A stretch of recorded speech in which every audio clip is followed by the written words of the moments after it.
Hello everyone and welcome to PostgreSQL Crash Course Day 6. This is your host Mohan and my WhatsApp number is displayed on the screen in case if you want to connect with me on WhatsApp or if you want to be the part of the WhatsApp group. With this, let's start our day 6. So today we will learn about connecting to PostgreSQL cluster, and there are a few more things which I will share today. So with this, let's begin. So if you remember yesterday, I have shown you the pgAdmin tool, right? Okay, let me show you the pgAdmin tool. Yeah, yeah. So this is the pgAdmin tool which I have shown you yesterday. So I have told you how you can connect. You can just right click, register and server. And here you can give name. It can be any name like prod, dev, test, whatever you want to give. So let me give you, for example, let me give the name as test here, and connection, it should be a local host. In case if you are connecting to the remote server, here you will see, you will need to write the name of that server, and the port number will be same 54332. That is a default port of PostgreSQL. And maintenance database, so this database is a Postgres database which is a default database, and it gets created whenever you install PostgreSQL. Similarly, this Postgres is a username and it's a super user, and it is also getting created with the installation of the PostgreSQL. The password is the same which we have given at the time of installation. So now if I want to save it, it will give me some error. You know why?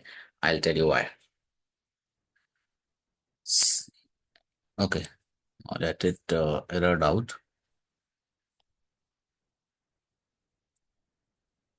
So in case of PostgreSQL, whenever you are see, it is saying unable to connect to the server.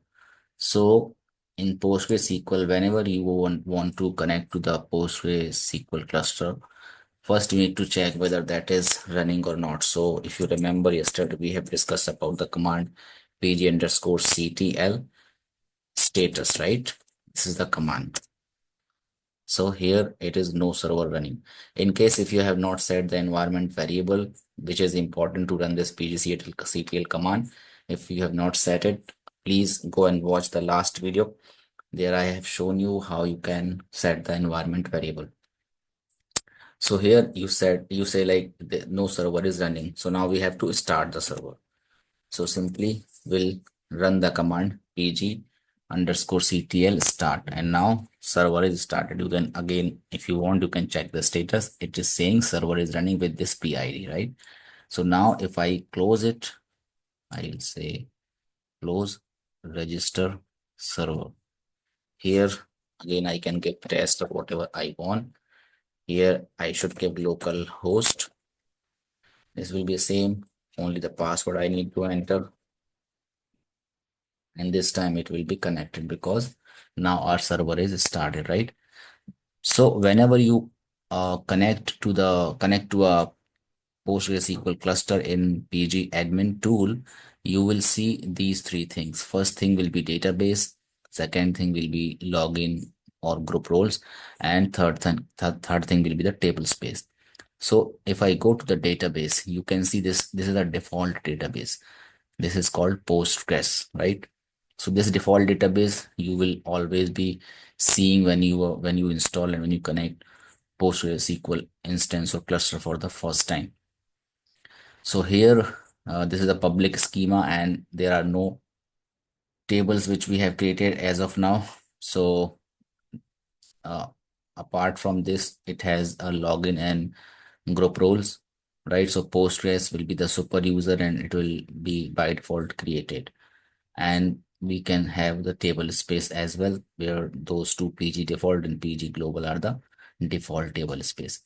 So this is one way of connecting PostgreSQL by using this pgAdmin tool.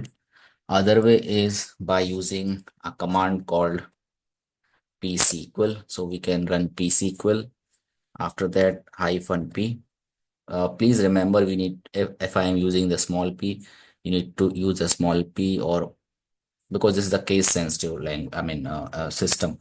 Whenever we are writing anything, it will be a case sensitive. So here I will write hyphen p for port number, and port number is 5432. After that, I need to write the database name. So I will say hyphen small d, database name is Postgres, right?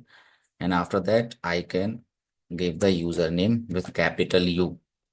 So my username will be Postgres, right? Once I enter it, it will ask me for the password. So now I have entered the password, and you can see we have connected. Hyphen L is the command we use to list down all the databases. So don't confuse here, because in here, if you see, we have seen only one database, that is the Postgres. And there are two different databases, template 0 and template 1. Those are the hidden databases, or it's kind of a template or kind of model databases, which are hidden and inaccessible. So that's why that's the reason you can't see here, and even you don't use it, right? So this is the main database, Postgres.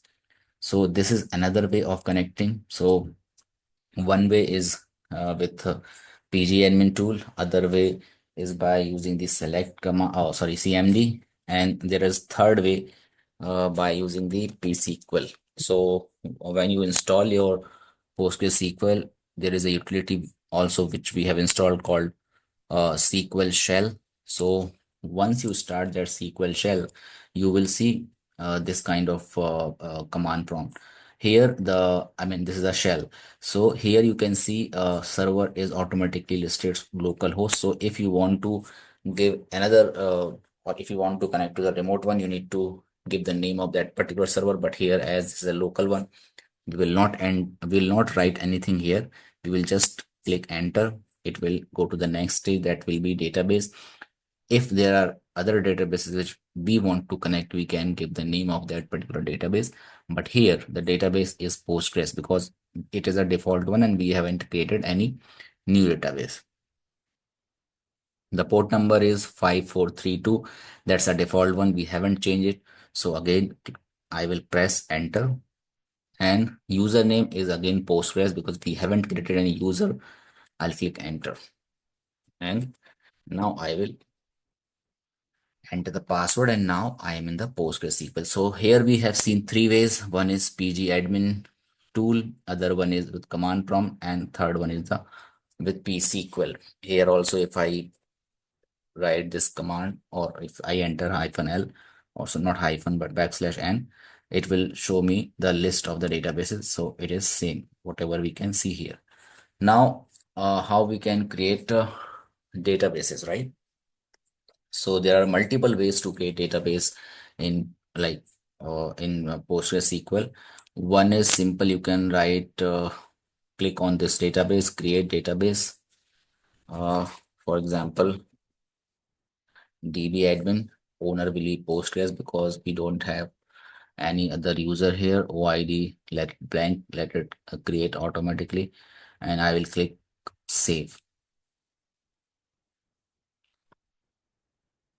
So now you can see there are two databases. One is the dbAdmin, another one is the Postgres. And even if you go here and if you run the command again, you see the dbAdmin, and here the owner is Postgres, right? So from here you can create a database. Other way to connect the database is from psql. So here you can write the command, for example, create database dbAdmin2, right? If you enter this, the database is created. Again, if I want to see, if I want to see what are the databases, again you can see here a dbAdmin and dbAdmin2. So this database is created. Okay, so there are two ways we have learned. One is by using the pgAdmin tool. Other one is by using the psql, and there are third way by using the command prompt. So if you want to get out of this cluster here in command prompt, you can simply write /q, and it will be out of the database. Now we are in the command prompt. So if you want to create a database from the command prompt, there is a utility called create db. So the syntax is create without space. You need to give db. So command will be create db space hyphen capital U, and the username will be Postgres, and then you can give your database name. For example, you can give db underscore admin 3 as a database name, right? It will ask for the password. So this time you have to give the password of the Postgres that we have already given at the time of installation. Okay, now I have given the password.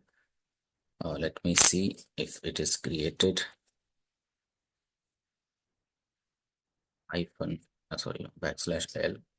So you can see, okay, syntax. I mean, I have given that colon as well. I should not have given this.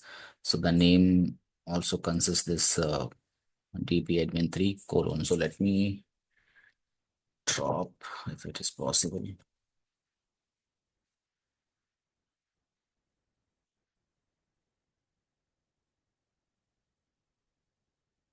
Oh, sorry,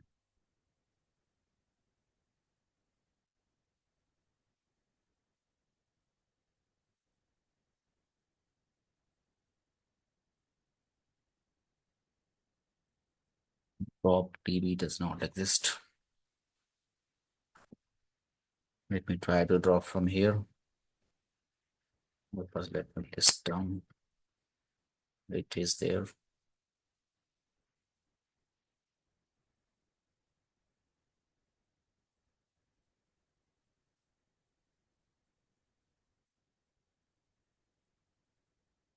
This problem I have seen sometimes back as well. So what I did basically, I tried to delete from here and it worked. See, this one is the database which I want to delete. From here, I can delete.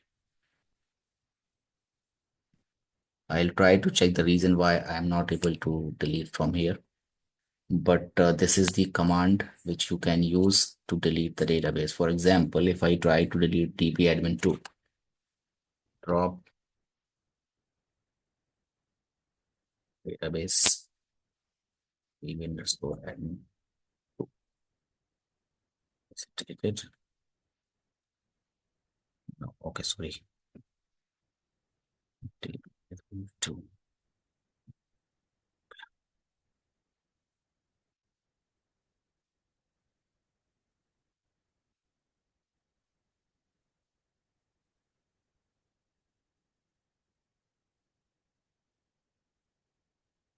I'm making some mistake.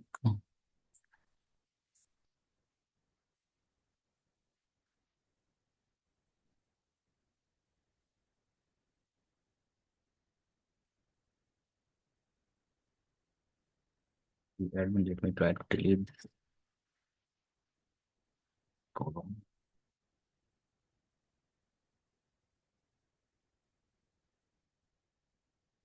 Is being accessed by other user. Okay, it is being accessed. So what should we do? Hmm, to remove from here. Now,